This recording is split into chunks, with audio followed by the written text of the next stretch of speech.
बिस्मिल्लाहिर्रहमानिर्रहीम। बेटा, उम्मीद है कि आप खैरियत से होंगे।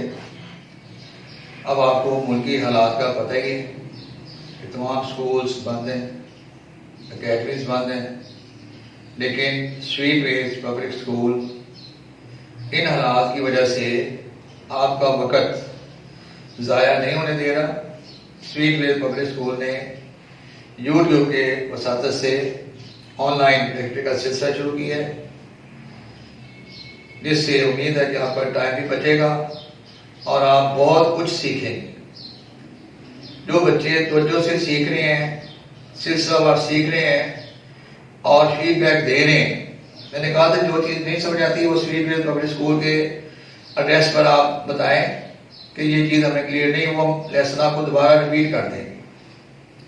कोई क्वेश्चन पूछना है वो पूछें और तवज्जो से शौक से आपने ये लेसन सुनने हैं और सुनने के बाद आपने सब्सक्राइब करना है और बेल आइकन को दबाना है ताकि हमें भी फीडबैक मिले, हमें हौसला हो कि आप हमारा चैनल देख रहे हैं। चैनल को सर्च करने के बेटा इसका जो एड्रेस है ना वो है sweet wage public school Lahore, sweet wage public school YouTube. इस एड्रेस पे आप सर्च करेंगे तो आपको ये लेसन में आपको मिल जाएंगे हमारे लेसन, जिससे आप बहुत अच्छी तरह मुस्तफीद हो। और जब लेसन आपको मिले तो बुक सामने रखें, आप कॉपी सामने रखें ताकि आप अपना क्वेश्चन फौरन नोट कर लें। इसके बाद तो बेटा आज हम अपना लेसन शुरू करते हैं। चैप्टर नंबर केसर बेस और साथ ही कल हमने थोड़ा सा शुरू किया था। हमने इसको थोड़ा सा रिवाइज करने के बाद फिर आगे चलूँगा ताकि आपको इसकी बेस, इसकी बुनियाद वो समझ आ जाए। इस चैप्टर में हमने एस्टर, बेस और साल्ट तीन चीज़ों के बारे में पढ़ना है। पहला हमने शुरू किया है केसर। केसर का मैंने इंट्रोडक्शन बताया था। सबसे पहले एस्टर उस चीज़ को कहा जाता था जिसका जायका शोर तुर्श हो। फिर जाकर मेरा ज्ञान उससे साइंसदान है, उसने कुछ एसिड तैयार किए। फिर ऐसे कंपाउंड एसिड का नाम लिया गया जो binary compound of oxygen, binary mean two, ऐसे कंपाउंड जिनमें दो एलिमेंट्स होते हैं और उनमें ऑक्सीजन लाजमी हो, उन्हें एसिड का नाम दिया गया। लेकिन बाद में पता चला कि कुछ कंपाउंड ऐसे भी हैं जिनमें ऑक्सीजन नहीं है लेकिन वो एसिड है। इस तरह ये बहस चलती रही। तो फिर साइंसदानों ने अपने अपने कॉन्सेप्ट बयान किए। तो हमारे चैप्टर में तीन कॉन्सेप्ट का जिक्र किया गया है। पहला कॉन्सेप्ट है आर्हेनियस कॉन्सेप्ट, दूसरा ब्रोंस्टेड लोरी और तीसरा है लेविस कॉन्सेप्ट। आर्हेनियस, ब्रोंस्टेड और लोरी ये तीनों मैंने आपको कल बताए थे। आज मैं फिर रिवाइज कर रहा हूं। इनकी समरी ये है, इसमें ऐसी चीज जो हाइड्रोजन आयन देगी, hydrogen ion donor in aqueous solution. जिस चीज को पानी में डालें और वो पानी में डिजॉल्व होने के बाद H+ आयन दे, वो एसिड है। एग्जाम्पल HCl, HNO3 और जो चीज OH ion they in aqueous solution वो बेस है। ये एसिड और ये बेस। इसकी एग्जाम्पल मैंने आपको बताई थी NaOH और कैल्शियम हाइड्रोक्साइड। ये कॉन्सेप्ट हमें दिया था आर्हेनियस। बेटे जब भी कोई चीज दी जाती है तो उसमें कुछ डिफेक्ट्स भी होते हैं, ड्रॉबैक्स होते हैं, कमी होती है। तो इसमें कमी क्या थी कि इसमें एसिड की पहचान करने के लिए हमें एक्वस सॉल्यूशन चाहिए, पानी चाहिए। पानी में डालेंगे तो पता चलेगा कि ये H आयन दे रहा है कि नहीं दे रहा। और दूसरी इसमें बात ड्रॉबैक लिमिटेशन ये थी कि बात चीजें ऐसी भी हैं जो हाइड्रोजन नहीं रहती लेकिन वो एसिड है। तो बेटा ये इसके दो ड्रा मैप्स हैं जिसको हमने नाम दिया हुआ है limitation of Arrhenius concept. Arrhenius concept I shall repeat this substance the species which donate hydrogen ion in aqueous solution. The substance which donate OH ion in aqueous solution is called base. अब इसकी जो खामियां हैं वो ये है कि इसको पहचान करने के लिए हमें एक्वस सोल्यूशन चाहिए। फिर दूसरी बात यह है कि बात चीजें ऐसी भी हमें पता चली हैं जिनमें हाइड्रोजन नहीं है लेकिन वो एसिड है, कार्बन डाइऑक्साइड है, सल्फर डाइऑक्साइड है। These are acidic but they have no hydrogen. तो फिर दूसरा कॉन्सेप्ट आता है हमारा ब्रोस्टेट लोरी कॉन्सेप्ट। ये दो साइंसदान हैं, इन्होंने अपना अपना अलग अलग कॉन्सेप्ट पेश किया और जिसकी समरी है वो ये है कि प्रोटॉन डोनर मीन देने वाला वो एसिड है और प्रोटॉन एक्सेप्टर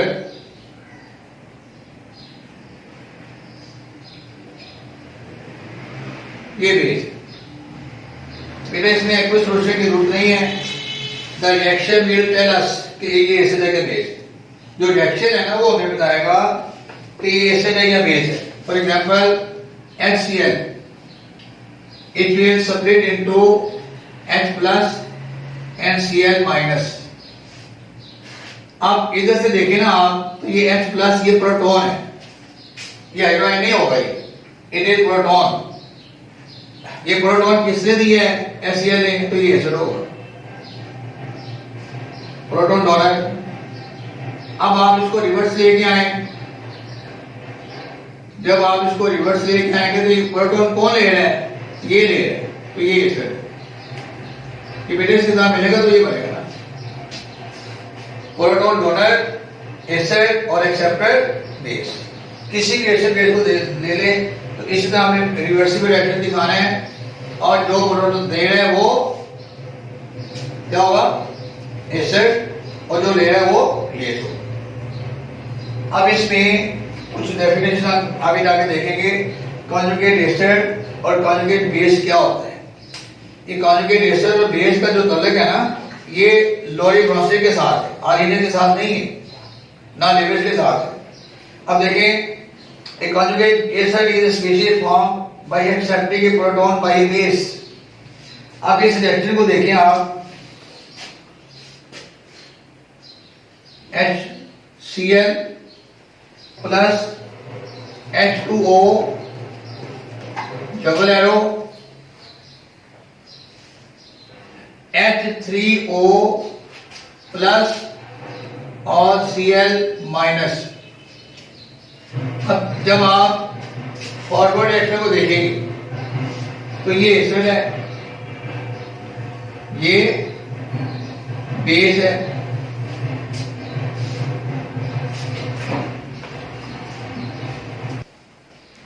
तो पहले ये रिएक्शन को देखें,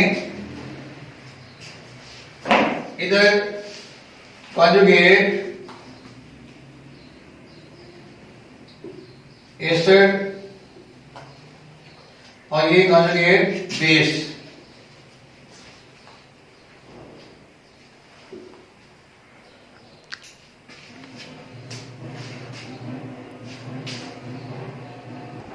तो बेटा आपने पहले कॉन्जुगेट एसिड की डेफिनेशन देखनी है, फिर इसकी तरफ देखिए। A conjugate acid is species formed by accepting a proton from a base। अब इस रिएक्शन में जो वाटर है वो बेस के तौर पे अमल कर रहा है, प्रोटॉन ले रहा है इससे। ये HCl है ना, H+ इसको दे देगा तो ये बन जाएगा H3O पॉजिटिव। इसका नाम है हाइड्रोनियम आयन। क्या नाम है इसका? Hydronium ion. It is conjugate acid. Conjugate acid क्यों है? क्योंकि प्रोटॉन लेने से बना, एक्सेप्टिंग लेना फ्रॉम बेस। अब कॉन्जुगेट बेस ये सॉलिड हो जाएगा। कॉन्जुगेट बेस जो प्रोटॉन डोनेट करने से बने। प्रोटॉन कौन डोनेट कर रहा है? इसके एग्जांपल देखें, CH3COOH, ये एसिटिक एसिड है, प्लस H2O एसिडेट आयन है, ये CH3COO माइनस और प्लस H3O प्लस, ये कॉन्जुगेट बेस और ये कॉन्जुगेट एसिड।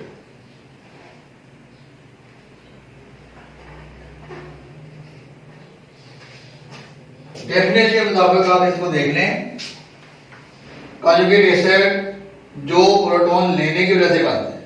अब इसमें देखिए प्रोटॉन किसने लिया है, प्रोटॉन किसने लिया है, ये बना है प्रोटॉन लेने से। जो चीज बनेगी इसको नहीं कहेंगे, प्रोटॉन लेने के बाद जो चीज बनेगी उसको कॉन्जुगेट एसिड कहेंगे। और conjugate base, A conjugate base is a special form by donating A proton. अब ये पहले क्या था, CH3COOH, इसे प्रोटॉन दे दिया, प्रोटॉन देने के बाद ये बन गया, तो इसे हम कहेंगे कॉन्जुगेट बेस। इसके बाद एक लफ्ज है यहां पे amphoteric substance. Amphoteric such substances which show acidic as well as basic properties.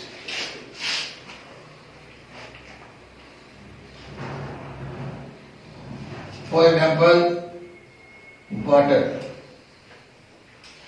Water या वो एम्फोटेरिक, क्योंकि वाटर पीछे आप देखें ना गौर करें जरा, तो यहाँ पर किसी रिएक्शन में ये एसिड है, किसी में बेस। अब यहां पे देखें HCl प्लस H2O, यहां पे क्या है, ये बेस है। और इसके बाद हाइड्रोजन आयन हमने बनाया था H2O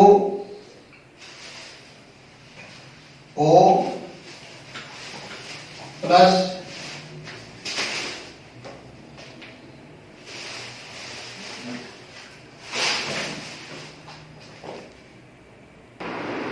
बेटा ये देखें एम्फोटेरिक सब्सटेंस क्या होती हैं, such substance which shows acidic as well as basic properties। ऐसी चीजें जिनमें एसिडिक और बेसिक दोनों प्रॉपर्टीज हो, those are called amphoteric substances.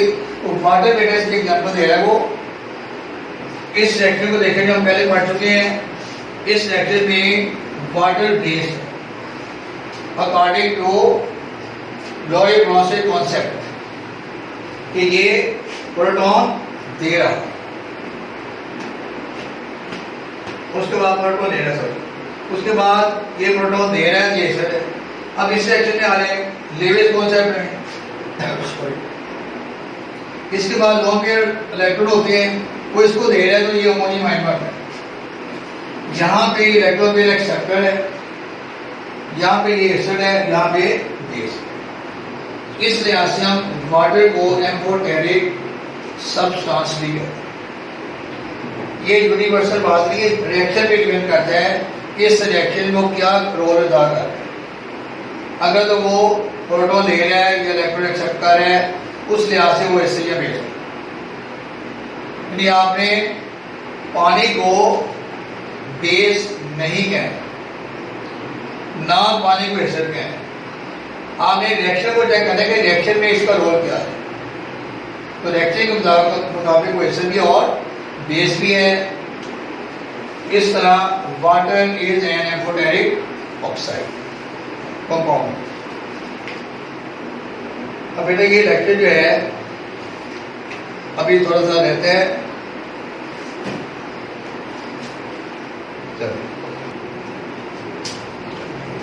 तो बेटे कल का हमारा जो लेसन होगा उसमें हम chemical properties of acid and base देखेंगे।